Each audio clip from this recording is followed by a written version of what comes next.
All right, welcome back. So before I get into this, I actually just want to mention that I ended up moving where I was recording. So I just wanted to get that out of the way, right? Because I know everything looks a tiny bit different than where I was before. So I just wanted to explain that. Now, for me, it's actually been a couple of weeks since the last video. Hopefully there's nothing I forgot that was important for this video, but I'm just going to do it anyway. I didn't really feel like watching that whole video again to sort of catch up for myself. But to get into it, we're going to go over something called psychic impressions, right? So if my memory serves me, right, last video we were actually talking about the main charging technique. So we talked about the main charging technique for charging psychic energy. So the framework that was established was that when you charge psychic energy, right, you activate the senses of the spirit, but in terms of the subconscious, your subconscious actually organizes, right? And that organization affects your other transcendental mental abilities, particularly transcendental creativity and transcendental perception. And you start to create things in your mind, right, that are based on the target. Now, we didn't really go over that too much, but I believe I did mention that that was basically how it works, how you get information about a target by charging psychic energy. So now we're going to go over that process in a bit more detail. So, to go over this first point, it says when using psychic abilities, the information that comes to your mind will be like a complex number, right? So what do I mean by that? Basically, if you're a little bit familiar with math, right? This is high school math. You've probably heard of the term complex number, or you've dealt with complex numbers. So those are just numbers of the form a plus bi. So a is what's called a real number, and b, or the I, is what's called an imaginary number. So the technically would be called a scalar or a component, but the b in this case is associated with the imaginary number. So I, not that it's super important, right? But I is the square root of a negative number. You obviously can't have the square root of a negative number because any number squared is positive. So there's no number squared that equals a negative number. So that was just created, I think it was by Gauss, but it was just created to just as a means of seeing what happens when you use imaginary numbers, I think. But that's not important, right? But just to say that this is a complex number. Now, the imaginary part, or the imaginary number, is not used to describe reality. So it's not used in physics or anything like that.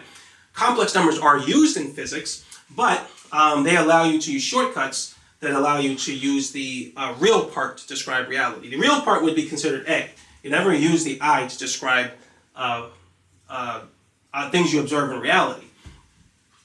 But the point of all of that is to say that in math or engineering, they often will take the real part of some complex number, like I said, to use that to describe reality, whereas the imaginary part is pretty much just ignored, when by itself. Now, so basically when you're using psychic abilities, it's kind of the same thing, right? Your subconscious organizes in such a way where it's now creating things that you perceive in your mind. But some of those creations are going to be real. In other words, they're going to be based on the target, so that'll be the real part, and some of them are going to be imaginary, which is just the random things you create in your mind and have nothing to do with the target. All right, and that's imaginary. So that's why I say it's like a complex number, right? So when you're charging psychic energy, the things that come to your mind, some of them are going to be real, and some of them are going to be imaginary. So it's very important to recognize.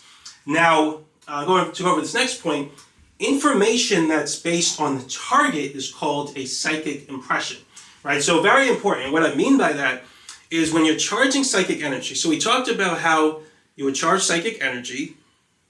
You would generally hold the intention to sense the target. You would tell some affirmational story in your mind, which just basically asserts the belief that you're sensing the target. Let's say you're using clairvoyance. Your belief would be that you can see the target, right? Or that you're seeing the target in the present moment. And then when you go into transcendental state, your mind will go into a daydream and you'll imagine some story. However, during that story, or what comes to your mind for that story, is going to be it's going to be images, and you're going to feel the urge to tell a story this way and that way. But ultimately, you're going to feel two separate type of urges. So this is actually important. One of those urges, like I said, is going to be the real part. So you're going to feel an urge, right, compulsion to create a certain thing. Now, if it's a psychic impression, that compulsion, excuse me. So if it's a psychic impression, right, that compulsion is going to could cause an urge for you to create something that's based on the target. So that's the real part.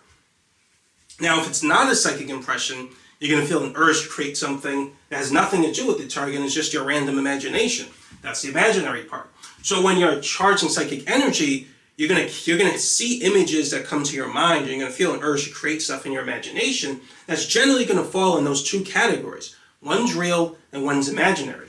Now, only the real part is the part you care about, right? Which will be the psychic impressions. Those are the only ones that you care about. Those are the ones that actually reflect the target. Those are the ones you're going to use to actually collect information or build up information, which we'll talk about that. I might talk about that in the next video. I think I might skip that though. That's in the book. That's not really that important because, like I said, this stuff is all, you would never really do any of this, right, without God's permission. And I believe when you do it through God, it's going to be different. So I don't really even feel like I need to go over these stuff in the next video, but I mean, in the next section in the book, but we'll see. But suffice it to say, at least I'm just speaking from my experience doing this. This was years ago when I was doing this like a lot. But yeah, so when impressions are coming to your mind, like I said, some of them are going to be real and some of them are going to be imaginary, and you only want to focus on the real ones, right? The ones that are actually psychic impressions, not the random things you're imagining. Those you don't care about. So how do you know which ones are real and which ones are imaginary? Well, to go over this next point, psychic impressions have a unique feeling to them that feel relatively unfamiliar. So this was something I experienced. This is kind of hard to explain. It kind of takes experience. And it's just something you kind of learn to recognize when you get used to doing it. But I'll just say that when you get a psychic, so when you feel an urge to just create something in your mind, if it's a psychic impression, it's going to be something that feels very, like I said, unfamiliar. You're not used to creating this, right? It's going to feel very out of nowhere. Your normal imagination and things you create doesn't feel like that. No matter how random they are, they just don't have that same feeling of out of nowhereness, right, that a psychic impression has. But also, psychic impressions have, it's hard, I don't know, if I had to guess, it's almost like they have a pulling feeling to them. I don't know why that is. When I'm imagining something that's actually a psychic impression, it's like my subconscious feels like a pull on it. That's the best way I can describe it. And I feel like regular creativity or things I regularly imagine don't have that pulling feeling. But yeah, so I think that's pretty much it for that point. But yeah, psychic impressions will feel very, very unfamiliar. So actually, yeah, let me go into some examples. So let's say I'm using a psychic impression to sense a picture. Now let's say the picture is the picture of a beach, right? So sand on the beach and the ocean or whatever. Now I don't know that because the target's hidden from me.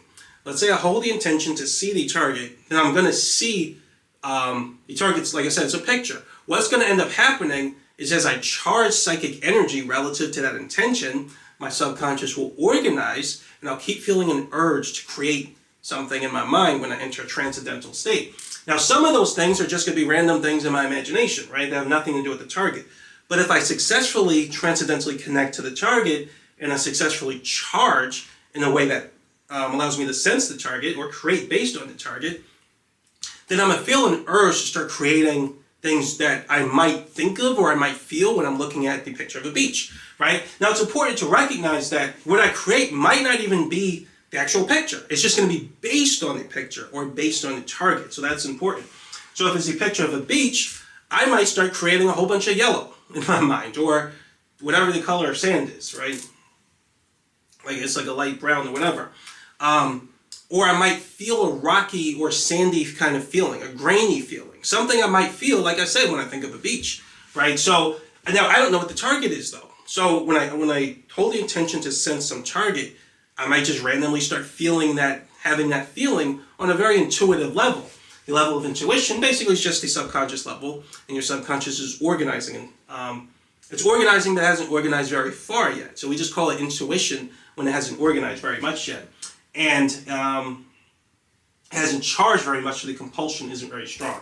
right? But at the level of intuition, you might feel graininess, right? You might feel even dryness, just things associated with what you might think of when you see a beach, or what you might feel when you're at the beach, right? So, if I'm doing this, if I'm charging my subconscious, or if I'm charging psychic energy to sense the target, right, which is the picture of the beach, I might just start saying out of nowhere, like, you know what, I feel graininess, or I feel rockiness. I feel like I see a whole bunch of, it reminds me of sand.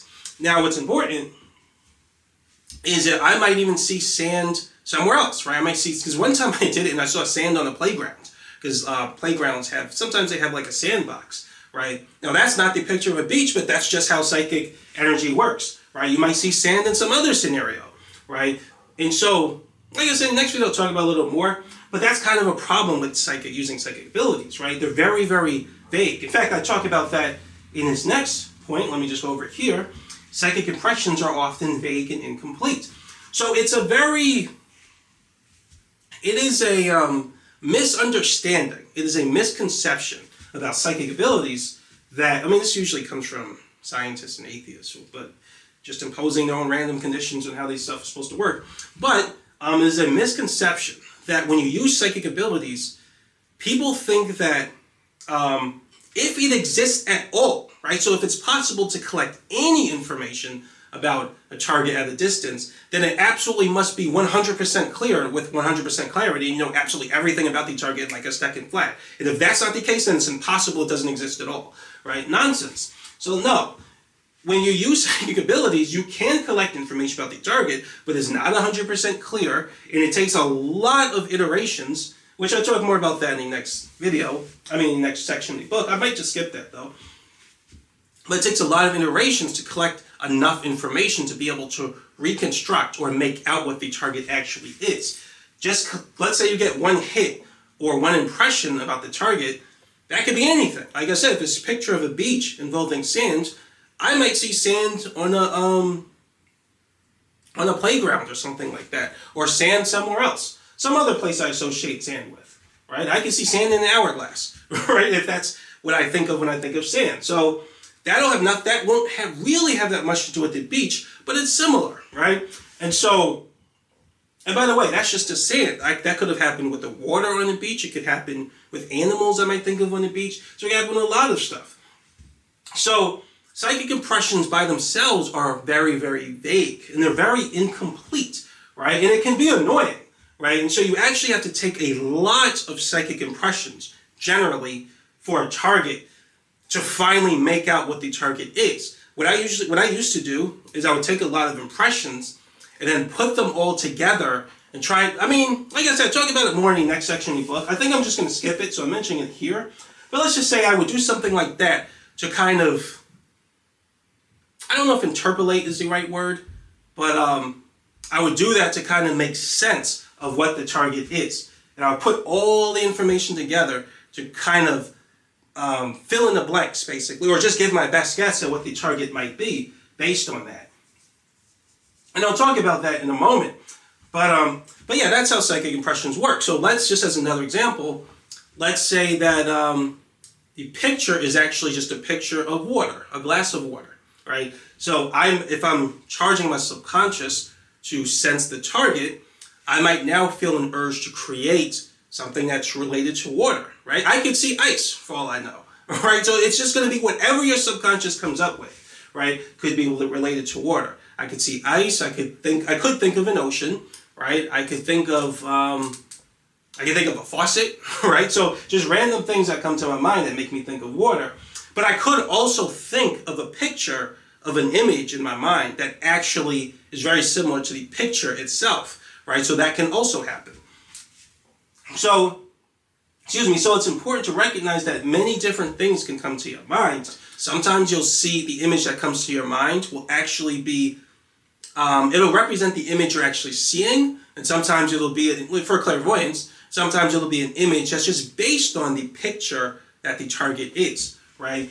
And you never really know beforehand until you see it, right? So that's why it's important to put all the information together at the end. Generally, the more hits you take or the more psychic impressions you get, the more of a chance you have of putting to reconstructing the target and putting it together. One other thing I want to mention here is what I call the cropping problem. The cropping problem, just to read this off, the cropping problem occurs when your psychic impression is based on a piece of the target and not the whole thing. This was super annoying. So this is something I used to experience. When I would try to get a psychic impression of a particular target, right? So I would try to see the image that was hidden from me. I would write down what I got in terms of my psychic impression. I would write it down because you tend to forget it. It's almost like a dream. You forget it really quickly. So it's good to just write down your psychic impressions. And by the way, during this process, you have to sift through your creative impressions, which is just creativity based on your random imagination. You get used to feeling the difference between the two, but you want to really write down what you feel like is a strong psychic impression, right? And it just takes judgment to know the difference between the two. There's no real precise way of differentiating between them. But when I was doing this, I'd write down psychic impressions, and then at the end, I would write out of all my psychic impressions, I would try to put together with the images. Then I would look at it, and I would realize that some of my impressions were just based on like small little sections of the picture and not the whole picture. That's another thing that happens with psychic abilities. You just don't know. You don't know if your impression is going to be based on the whole picture itself, or it's based on like a section of the picture. So it could be based on like a quarter of a picture. Which, if your mind just starts creating stuff based on like one little tiny corner of the picture, that's going to increase the inaccuracy, even if it is based on the target. So that's annoying. But what I will say is that sometimes I did get images in my mind that were almost precisely based on the entire picture itself and almost completely matched it, right? So that happens too. It's rare, but it can happen. Like I said, you just never really know, and so that's why you would take a lot of psychic impressions when you feel like it's a strong psychic impression. When you feel like it's a strong psychic impression, and you have to get used to it to recognize the difference between your regular imagination, and the actual psychic impression. When you get used to it and you write them down, you try to put it all together at the end to reconstruct the picture, what the target might be. And you might find that some of them, sometimes when you get an impression that's just almost feels like it's perfectly based on the target, you're going to realize that at the end when you're reconstructing it. But like I said, you never really know. And to go over this last point, which basically brings everything home, and that just says that ESP is ultimately a glorified game of charades, right? So people think that when you use psychic abilities, you're perfectly seeing the target, you're perfectly sensing the target, or if you're using some other sensory intention, right? So let's say you're using clairaudience, and you want to hear what the target sounds like, people think you're going to perfectly hear the target. No, right? That's not how it works at all, right? You will constantly get bits and pieces of the whole target.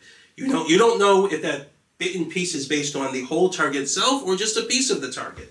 Let's say zoom in on one section of the target, even if it's a sound, right? It may be your impression in your mind, which would be a sound, could be based on a piece of the sound rather than the whole sound, right? So you never really know.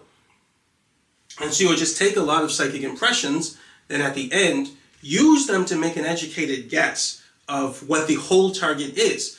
And basically, like I said, it's just a game of charades, pretty much, right? You're not seeing the target exactly. Like I said, sometimes that happens, but you can't, at least I never could control it, right? Sometimes it would happen, but most of the time it wouldn't. Stuff would just come to my mind that's based on just a piece of the target. And I would have to just make an educated guess. Sometimes my guesses were really good, sometimes they were off, but they were usually close, right? They were usually close, depending on how many psychic impressions I decided to take. Highly complex pieces of information are going to take a lot of impressions, right? Simple pieces of information, usually like pictures, simple pictures, aren't probably going to take that much. But I couldn't do this really that much anyway, because like I said, I would get terrible headaches when I would do it. I felt super depressed. And it would, for me to get enough psychic impressions, sometimes I would get psychic impressions from different angles. I would use like different intentions related to the target. I could get into that, but I don't really, like I said, it's not really important. I don't do this stuff anymore. Majority of the stuff is demonic. It's just, I should know, it's not demonic in and of itself, but if you do this, you're going to attract demons into your life. All right. I'm just telling you how it works, just so you know.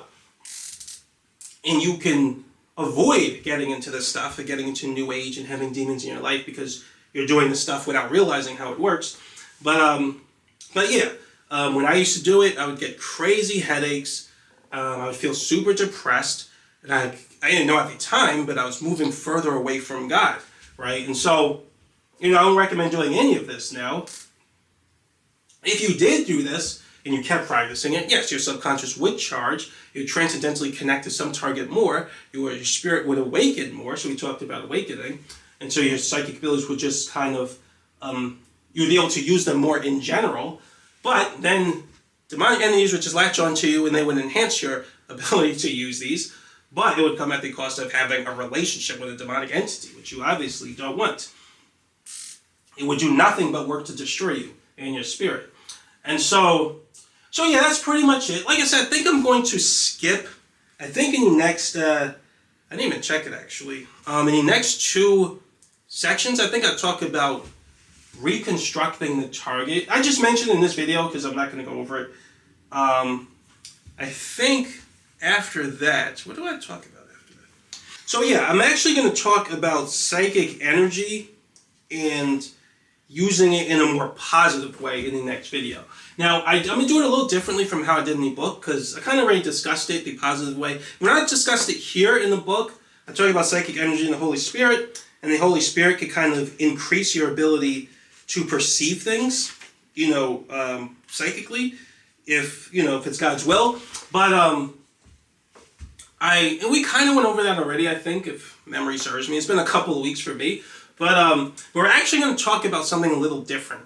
We're going to kind of go in reverse of how I've normally been doing this. So far we've been talking about transcendental psychic abilities, right? So now we're actually going to talk about normal psychic abilities, which, yes, that's actually a thing, right? So using psychic abilities in a way that doesn't really require much charging.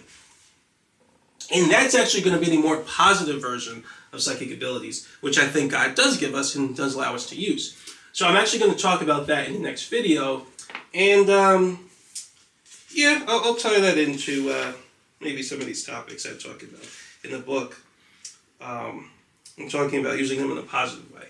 That might actually be the last video in this chapter. I talk about telepathy, but I don't really care much for that, or remote viewing. So yeah, that might be the last video in the chapter.